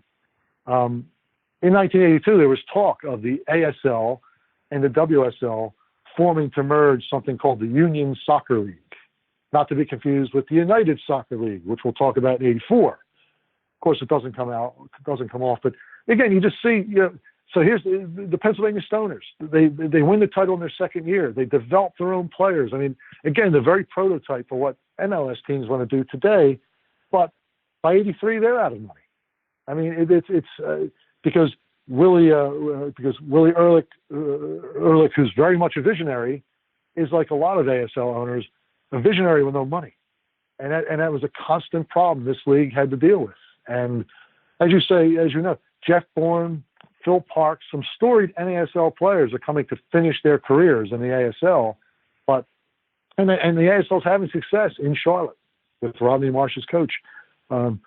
Excuse me, Georgia's doing okay at the gate. Now, I mean, the Southern expansion is generating results, but the older teams, the New York teams, United, and Pennsylvania Stoners, they can't survive long enough to take advantage of it. Speaking of chaos, in 1983, to give you an example, it's the league's last season. The Jacksonville Team Men relegate themselves from the NASL to the ASL because the owner still believes in soccer but doesn't believe in spending NASL money to prop it up. There's like 2 sets of letterhead going out to the media. One says American Soccer League, another says America's Soccer League. I mean, there's just, even at that late date, and of course, spoiler alert, it's their last season. But even at that late date, the powers that be could never get on the same page and know what they were doing. And that's why when I say I get upset about lost opportunity. The ASL, in my view, particularly when the Pennsylvania Stoners came, the Stoners showed them what they could do, what they could bring to the table that the NASL wasn't. True community involvement, academies resulting in professional teams playing in a professional league. That was very attractive. I mean, Ehrlich was underfunded, but crowds came out. The Stoners drew. There's a model to be followed. And again, it was drop the ball. They dropped the ball because instead of convincing other owners to make that kind of investment, start developing youth teams, start growing your own, as it were. They didn't want to do that. Hey, we've been winning, picking up guys off the sandlots. Why do we have to do that? We'll go out down south instead. I'm sure while expansion fees weren't that big, there's always that Ponzi scheme nature to expansion. Old guys been losing money, start getting some money on the backs of the new guys. And that was a real opportunity for the ASL to make itself an attractive alternative to the NASL, which itself is dying on the vine with aging foreign players that people don't really have a lot of interest in, and American kids not being given the opportunity to play. A vibrant ASL might have been the very place for FC Seattle to land. If you remember, the FC Seattle was basically trying to take Pennsylvania Stoners model and apply it out west. It would give them a place to play. It didn't work because, again, these guys could just never get out of their own way. And it's a shame because, and while we're going to talk about the United Soccer League in a second, which tried to do what I'm talking about now, If the ASL managed to pull that off, maybe we wouldn't have had, the 11-year gap between Major League Soccer in this country, which again, while we can sort of not worry so much about now because MLS is thriving, for those of us who had to live through it, it was a moribund period that we would have just been, I would have been happy to have avoided. Yeah. Again, it's also interesting too that it seems like a lot of the latter years of the ASL's existence it just looks in retrospect almost like you had people on different song sheets, right? I mean, for every Detroit Express in the ASL in 1982, drawing 33,000 and change for their final game, beating Oklahoma, right? Oklahoma City, right? The Slickers, Yep. Another new market that. To their credit, the ASL was looking to see that soccer, Georgia, for example, the Carolina Lightning, modestly successful in their short tenure there as well. Yet you also had people kind of reaching for the stars. I mean, the New York United story, at some point we'll go deeper into that. But, going to Shea Stadium, I remember vividly, I think the attendance for some of those home games, and pretty well publicized, by the way, were like in the hundreds at Shea Stadium. The cavernous 55,000 seat Shea Stadium. So, I'm sure this is another sort of piece of evidence where, and having read Soccer America during that period of time on a weekly basis, you look at the agate and you look at the attendances, and some of them were woeful and like, well, what's going on here? And then some were actually quite surprising. And I think some of that was the halo of the NASL, albeit having sort of itself sort of on its way down. But I think it's lost in all of this. And you mentioned this in some of your writings on the American Soccer History site. You've got, the attendance was, maybe near its apex around this period of time, the 4,000s, 4,500s per game on average. And, there was clearly something there, but it sounds to me and it looks to me like the NASL starting to falter, the somewhat crossroads, I guess, of the ASL with, not sort of being on sort of the same song sheet. Plus, I guess, a bit of sort of macroeconomic downturn and inflation rates and whatnot, probably all conspiring. And frankly, by the way, no television, by the way, for either league, which obviously was part of the economic mix that was starting to become essential for any sports endeavor to succeed. Yeah, the economic mix, the timing was unfortunate because you made reference, and I'd made reference about, you have people not playing off the same music sheet. And by 1984, the Carolinas and the Oklahoma Cities and the Rochester Flash, you had these ASL teams bolting. It's like, we have a vision, you don't. We're going to do our own thing. We're going to do this American League for the American player with strict budgets, with strict limits on the number of foreigners who can be on the team at any given time. You had, Bobby Benson, who was owner of the Carolina Lightning, which is, again, as you know, pretty in the ASL scheme of things, fairly successful. He's saying, he said, look, we have to stop kidding ourselves. We're the sport of the 2000s. We've got to stop dreaming that we'd wake up to full stadiums. We're 10 to 15 years away. And he and some similarly minded owners decided, soccer's got a future, but we have to start looking at this 10 to 15 year model with slow growth, as opposed to doing what the NASL is doing, as opposed to doing what some of the other folks in the ASL are doing, which really was just putting any team on the field. If I'm winning, great, but I'm not really thinking about tomorrow. And that's when you see the creation of the United Soccer League in 1984, which has defections from the ASL, almost has Tulsa Roughnecks and Tampa Bay Rowdies defecting from the NASL, because the model was that attractive. People realized, look, the throw money at it and see what happens isn't working. We've got to go with the slow growth model, and we need similarly minded people to do it. And the USL had a great opportunity between those American Soccer League successful ASL franchises, between being able to go into a great soccer market like Fort Lauderdale, which the Strikers were forced to abandon because the NASL was lunging towards becoming an indoor league, basically. And Fort Lauderdale did not have a suitable facility, so the strikers went to Minnesota. Well, boom, here's the Fort Lauderdale Sun featuring most of your favorite strikers players. It was again another great opportunity, but in the continuing story of American soccer, at least up until MLS, just great ideas, poorly funded and poorly executed.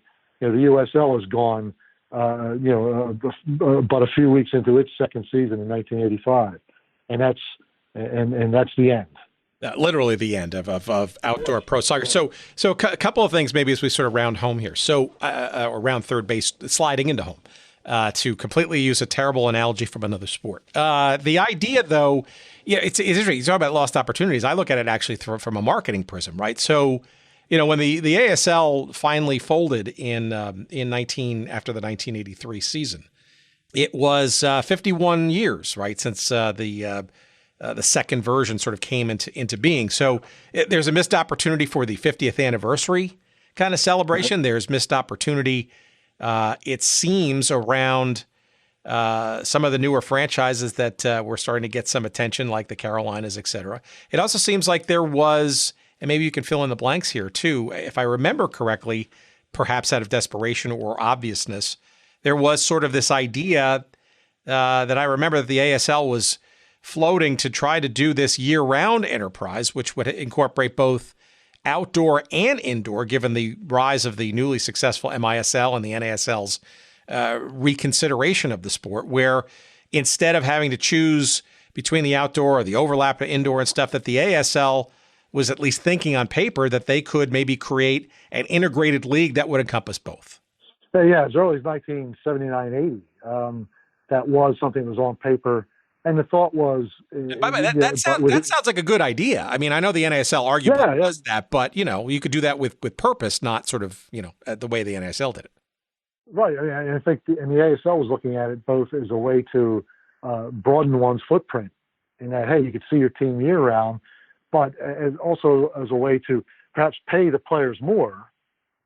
Because you'd have more revenue opportunities. So maybe I can bump up these salaries and not keep losing my best players to the other league, but I'm not taking a bath because I'm paying them a little more, but I'm also playing 2 seasons. And indeed, that was also supposed to be part of the USL's model. I mean, everyone, even going back to Phil Luzon, the thought of the theme of the time was the American player is not good enough because he's not getting enough reps. There's not enough games. The college season is ridiculous. You play 20 games in like a 4-week period, 3 days a week or whatever. That's no good. In England, they're playing kids playing 40 games a year. We need to get more opportunities. And so with outdoor and indoor, the American player is going to get plenty of touches on the ball. So that was the theme. But unlike, say, the North American Soccer League, who, it's kind of forgotten, but in 85, the plan was, the 84-85 indoor season was going to be 40-some games, and the outdoor season was going to get dialed down to like 15. I mean, if the NASL survived, I suspect the outdoor league would have just disappeared. Indoor was where the money was at. Indoor was where the crowds were going. Indoor was where the excitement was at. And so, but the ASL and also the USL were still, they wanted to exploit that opportunity as a way to get more revenue. But again, in keeping with this stated goal of being the American League for the American player, also saw more as a developmental opportunity. In any event, it never happened. I mean, they talked about it since 1980, 4 or 5 years when it never actually came to fruition. Yeah, and now I guess we could play sort of the parlor game of what if, right? I mean, what if the NASL had continued and the ASL maybe could have woken up to the fact that it could be don't call it a feeder league, but a part of a bigger sort of ecosystem in which the ASL has its role and the NASL has its role. What of the ill-fated and almost, at least for a period of time, chance for the United States to host the World Cup in 1986, I believe, that never sort of officially happened, and there were various political and international reasons for that ultimately. And what if things like cable television had come along a little bit faster to perhaps offer a more obvious revenue stream? There's a whole bunch of things that you wonder. I guess maybe I could sort of use that as a prelude to maybe a wrap-up question then. What is or was the legacy of this I guess, this sort of most modern version of the ASL, let's call it that, for lack of a better term, if anything. I'd like to give it some credit for, it seems to me, maybe some, a hint of how a second quote unquote division could look and or support, albeit not very, possible, I think, in the way the construct of MLS and USL is today. And maybe even sort of some credit for taking some chances on some newer and or unproven pro markets. But maybe I'm being too charitable. I don't know. What do you think? I know. I tend to think that what this latter day version of the American Soccer League, ASL II 2.0, if you will, I think its legacy was that even if it itself never actually followed through on its ideas, it did create the template for what would eventually result in successful professional soccer. I mean, the ASL folded after the '84 season. The USL, the United Soccer League, essentially folded as well, even though they lumbered along. But you saw in its wake immediately popping up the Western Soccer Alliance, which was 4 teams, I think it was 4, 1 in Canada maybe, doing what the ASL said it was going to be doing for like the 10 years prior, playing American kids, largely developed locally. In the case of FC Seattle and FC Portland, with the tight affiliation with its youth clubs, and you started seeing that this American-centric grassroots kind of soccer that then took off on the East Coast with the third ASL in '88, but again following the Western Soccer Alliance's model, and then those two leagues essentially come together to form the American Professional Soccer League and laid the groundwork for MLS. But they, while there was, make no mistake, there was franchise fluctuations and things like that too. Those leagues, the WSA and the third ASL and the combined APSL and then ultimately the A-League, not only showed, as you indicate, kind of gave a model for what a second division, how it could operate and what it could do, but also showed that grassroots soccer, using natives, using locally grown and developed natives, was indeed a viable business model. The ASL never had the ASL never had the wherewithal to fully commit to it and find out for itself that was the case. It had the ideas. Gene Chislewicz had the idea. Willie Ehrlich had the idea, and it was right after the ASL died that you had people lining up and finally implementing it. And perhaps they were able to do it because they were unburdened by the history of the ASL. I mean, you would like to think if the ASL survived, it would have taken that, followed that path that the WSA and the third ASL followed. And you'd like to think, well, maybe there'd be some advantage to the fact that while it's doing it, it could also raise its hand and say, hey, we've always been here. We've been here since 1933. Heck, we can even make a claim to having been here since 1921. Because history counts for something, as opposed to brand new startup sport. So I'll give it credit for that. It had lots of good ideas, even if it couldn't get out of its own way to actually implement them. And I think that's, and I think you still see vestiges of that in the lower tiers of USL. And of course, again, if you're looking at the academy system, while it fell, I mean, that's obviously it wasn't an American invention. I mean, Willie Ehrlich took the idea from Europe. The fact is it was done in the ASL first. It was done successfully. Shame on MLS for not picking up on it years earlier. But that's what the ASL deserves. It had the right ideas that maybe other people would have stumbled upon on their own, maybe not. But the fact is the ideas were out there. So immediately after it and the NASL's demise, someone else was willing to pick up the ball, and we had some form of professional soccer in place in the era between the two major leagues. Last question. Do you worry that because of the rise of MLS and its relative success, right, its stability and its, we can argue the merits of single ownership and how it's helped or not helped the international game and all that kind of stuff, or pro-rel, and I mean, there's a lot of tangential questions that could be sort of brought up. But do you wonder that, I mean, you kind of hinted at it as we began our conversation, right? There are people that think that pro soccer really started in 1996 with MLS, or that or charitably that Pelé was the beginning of pro soccer in this country, right? And as you well know, and as hopefully most of our audience recognizes, and if you don't, there's this internet thing, you can kind of look it up for yourself. There's this very, very long standing, arguably ethnically rooted and very rich history of the sport of soccer in this country, going way, way back in the 1800s and then some. Do you worry that the ASL, maybe as it sort of felt its way through to quote unquote capitalized professional second/semi first tier soccer, kind of, I don't know, frittered away perhaps some of that's history, or do you wonder, or do you worry about its entire history, inclusive of this period of time, being swept away or ignored? I kind of do, actually. It's a problematic question because, you want to impress upon people that soccer's always been here. It's not a sport that only popped up because, in the participation trophy era of everyone plays and now we're professionalizing it. No, it's always been here. And you like to be able to point to people that it's always been here. The problem is, the other lingering trope that the anti-soccer community likes to throw out there. Currently, it's a girls' game. And of course, the fact that the women win and the men don't doesn't help. But prior to that, it was always, it's not a game for Americans, it's a foreign game. And so it's problematic when you try to champion the second ASL as being a fully professional league, even if you're willing to look past the fact that it really wasn't, but at least it was, professional and not entirely unsuccessful. I mean, it produced, it had about 12 Open Cup winners in that 1933 to 71 era. I mean, it was, some good soccer was being played.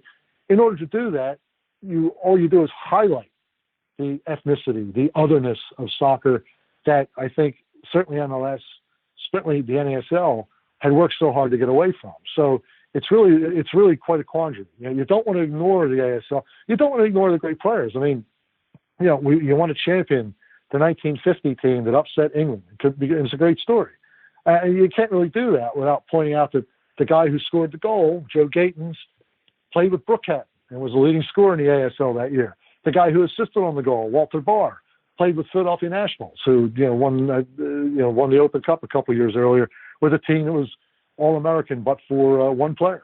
You don't want to forget the great players of that 1933 to 1966 era.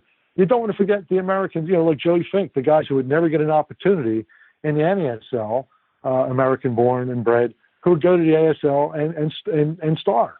They ought to be better remembered because they are among the great American players of the era that no one talks about because they play in the league no one remembers. So, but again, it cuts both ways. You can't. It's like the Washington Redskins conundrum. People want to, you want to talk about the Washington NFL team, but you can't get away with always calling it Washington NFL team. I can't talk about how great Fabry Salcedo was and just say he played for Brooklyn, and not have someone say, wait, Brooklyn Hispano, wasn't it? It's problematic if you want to shed the ethnic, you can, if not ethnic origin, certainly saying it as uncharitably as possible, the ethnic anchor that held this sport down from developing in a way that the basketball had the chance to develop, say, in that era when pro sports were starting to grow. So it's tough. But the historian in me says, no, you can't forget it because of the players. In the end, you've got to honor the players and remember the players. But it's problematic because in some ways you shoot yourself in the foot as far as getting the game an even wider acceptance today, I think. Yeah, and I think there's also some asterisks too that could be remembered and maybe easily so in Major League Soccer, right? So as Charlotte gets their MLS franchise in order, right? I mean, there were a couple of years there in the 80s where the Carolina Lightning were pretty compelling, and maybe even the first season or two, or I know it was rumored as being part of the mix, could actually be playing some of their games or maybe some of their exhibitions in that Memorial Stadium there. What of the Sacramento Spirits and Gold, maybe Sacramento Republic FC or whatever their name is going to be, could also be remembered too. I mean, there's a lot of little things that you could actually maybe individually pull back some of that history and maybe remember and bring back the ASL, albeit in chunks and in pieces, that could, add some continuity to MLS that in fits and starts has been done with some of the old NASL teams. Columbus Magic, God forbid the Crew could, do a night that remembers the 2 years of that franchise and their silver and gold exploits in the Clippers stadium. I don't know. Maybe I'm just wishing fancy here, but, this, well, it's all history. There is a fourth American Soccer League, and it's very low key, but it was doing that. It had the Philadelphia Fury. It brought back the Adams. It was bringing back the New Jersey Americans. I mean, it was trying to resuscitate some of those ASL brands in its role as a Division IV almost. Basically, it was, interestingly enough, a group of pro teams that were at the top of an academy pyramid. And I forget the status of that league with the rise of the NISA, but there was actually a fourth ASL doing what you're saying, sort of bringing back those old brands, although as Fury and Adams were NASL, obviously, but in some other cases, bringing back ASL brands and trying to, recapture some of that 1975 to 83 history, which is not, the teams came and went, but Los Angeles Skyhawks, Sacramento Gold, California Sunshine, Cleveland Cobras. These are teams that were fondly remembered by the people who were there and supporting them. So, it's a shame to throw all that history out, but it's difficult. You can't pretend that the ASL didn't pop up until 71. You can't shed the Newark, Portuguese, Ukrainian Stitch type of era, because those are names that dot the champions list. And so, again, it's problematic in that American soccer is kind of ashamed of its past, and yet at the same time can't forget the great players that are there, because many times it was American players playing for these social clubs. So you're kind of stuck.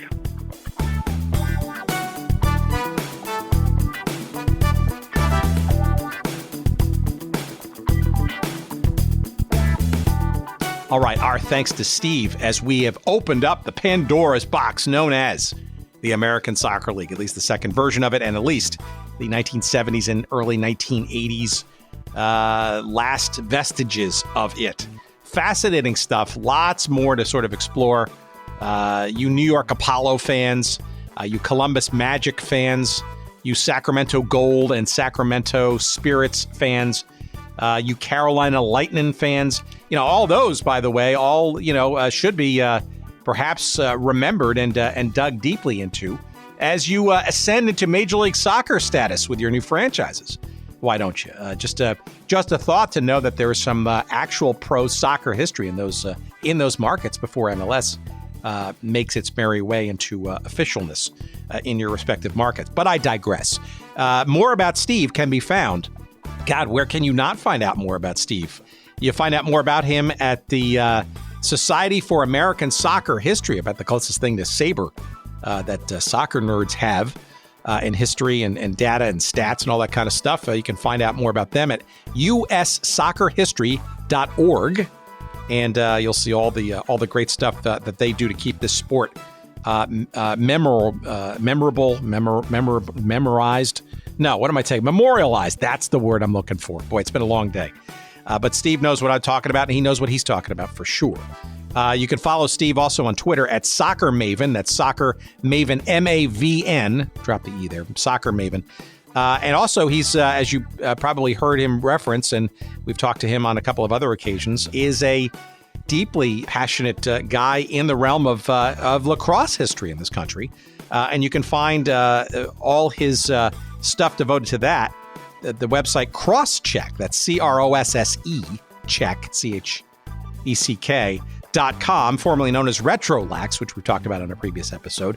And that's a tremendous repository of stuff like the old National Lacrosse League, the previous version back in the 70s, and other leagues prior to that and since. All kinds of great stuff. And you can follow him for his lacrosse things at Lax Maven, L-A-X-M-A-V-N, again, dropping the E. All kinds of ways to follow Steve, and all kinds of ways, frankly, to follow us.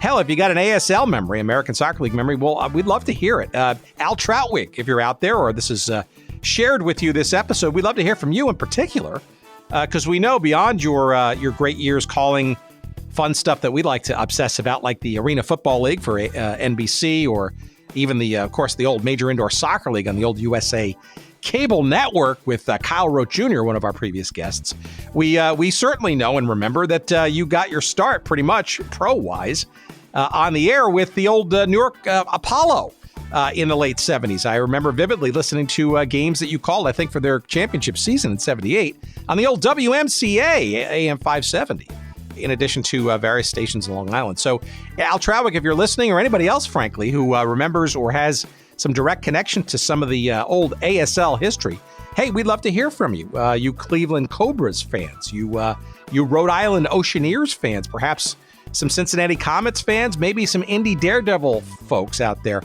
By all means, give us a shout. At our email address, it's hello@goodseatsstillavailable.com. That's the way to get in contact with us, not only for ASL stuff, but any stuff for that matter. And of course, our website, if you want to listen to any and all of our old episodes, and 140 some odd now and counting and more to come. That's our website can be found at goodseatsstillavailable.com. That's the place you get all of our old shows. You can see all the great imagery that we've found there from the interwebs, and of course, all the links to our various media and books and all the things that people are talking about on our show. That's all there for you, again, at goodseatsstillavailable.com. And of course, you can sign up for our email newsletter there, and you can also find our social media feeds, and you can just go to those directly if you want to. On Twitter, you'll find us at Good Seats Still. On Instagram, you will find us at Good Seats Still Available. And on Facebook, there's a page devoted to us somewhere in there too. Let's see. One last thing. We want to say thank you to our good pal, Jerry Payne, for his editing and production skills this week. And he spent all of last week, as we dropped this episode, during his day job at Radio Row there during the Super Bowl in Miami. So hopefully he's not too hungover from the festivities from Sunday's game. We don't know what happened because we're recording this days ahead of that game, but hopefully for everybody's sake, it was enjoyable to watch, and you didn't snack too heavily, and you drove home safely. We hope you drive home safely, or if you're listening in the car, you don't pull over and veer off into any kind of accident. We appreciate you listening to us, of course. And we don't know what we're going to be talking about next week, but boy, oh boy, I'm sure it'll be exciting and interesting, as we always try to do. And we thank you tremendously for giving us a listen. And until next week, take care.